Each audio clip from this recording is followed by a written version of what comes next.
Pemirsa, Menteri PUPR RI Basuki Hadi Mulyono didampingi Gubernur Bali Wayan Koster meninjau lokasi rencana pembangunan infrastruktur terkait program pelindungan kawasan suci Besakih, yakni area Manikmas dan Bencingah. Nantinya sejumlah fasilitas akan dibangun di kedua area tersebut, di antaranya Balai Pesandekan, Geraha Wiyata, Gantilan dan parkir di area Manikmas, serta Taman Bencingah Pura Agung Besakih, area UMKM dan Yewana Mandala di area Bencingah.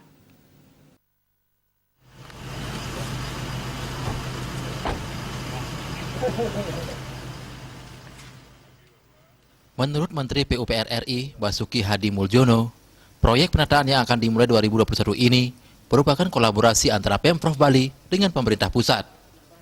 Sedikitnya ada 9 item pekerjaan dengan total biaya sekitar 1 triliun rupiah. Pemerintah pusat akan membangun area parkir di Manikmas seluas 52.000 meter persegi, serta menata kawasan Bencingah dan Manikmas dengan anggaran sekitar 500 miliar rupiah. Sedangkan Pemprov Bali membiayai pembebasan lahan 164 miliar rupiah. Basuki menegaskan, pihaknya juga tidak akan bergerak tanpa ada AMDAL karena lokasi yang ditata luasnya lebih dari 10.000 meter persegi, di samping karena kawasan suci Besakih adalah pusaka atau heritage. Ditegaskan penataan tidak sampai menyentuh areal Pura Agung Besakih, namun hanya kawasan di luar pura yang ditata agar tidak semeraut seperti sekarang. Ini akan kami kerjakan tahun 2021, sehingga mudah-mudahan masyarakat dengan bimbingan Provinsi Bali bisa ikut mensupport program ini. Ini programnya masyarakat yang kita tampung melalui Provinsi Bali. 9 item dengan total biayanya sekitar 1 triliun. Ya. Pemerintah termasuk pembebasan lahan 164 miliar oleh beliau. Ya. Jadi kami dari pemerintah pusat akan membangunkan untuk kawasan parkir di Manikmas dengan total 52.000 meter persegi, kemudian menata kawasan Bencingah dan Manikmas ini. Total kami sekitar 500 miliar, beliau sekitar 400 miliar. Jadi fair, jadi sehingga kita semangat juga. Padahal ini adalah aset nasional, bukan hanya aset Bali.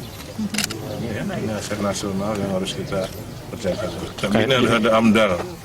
Saya tidak akan bergerak tanpa AMDAL. Karena ini sudah lebih dari 10.000 meter persegi, harus ada AMDAL-nya. Dan ini juga pusaka. 1 tahun katanya. 1 tahun? Karena tahun 2022 kan ada siklus seribuan itu kan. Upacara Maribu Bumi. Jadi sebelum itu mudah-mudahan jadi. Basuki menargetkan pembangunan area parkir di Manikmas serta penataan kawasan Bencingah dan Manikmas rampung dalam setahun. Tepatnya sebelum dilaksanakan upacara 1000 tahun sekali Merebu Bumi Pemahayu Jagat pada Maret 2022. Penataan juga termasuk mengatur sirkulasi kendaraan di jalan, terutama saat pemedek datang dalam jumlah yang banyak. Oleh karena itu, masyarakat Bali diharapkan ikut mensupport program pelindungan kawasan suci Besakih.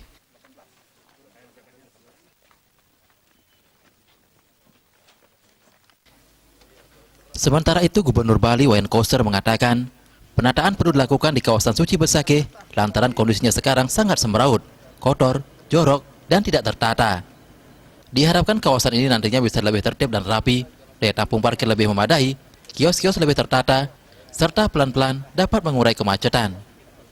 Dengan demikian, masyarakat yang berniat untuk bersembahyang di Pura Agung Besakih sedari awal sudah mendapatkan alur perjalanan yang baik, sehingga apa yang menjadi harapan dan doanya bisa terwujud. Diharapkan akan bisa mengakomodir kebutuhan umat Hindu di Bali maupun juga di seluruh Indonesia yang hadir pada saat upacara-upacara penting di Pura Agung Besakih ini.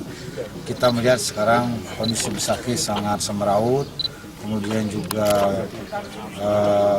kotor, jorok, tidak tertata, sehingga perlu ditata secara baik agar rapi, sehingga niat orang untuk berdoa, bersembahyang di sini sedari awal itu sudah mendapat alur perjalanan yang baik, sehingga apa yang menjadi harapan dan doanya itu bisa terwujud.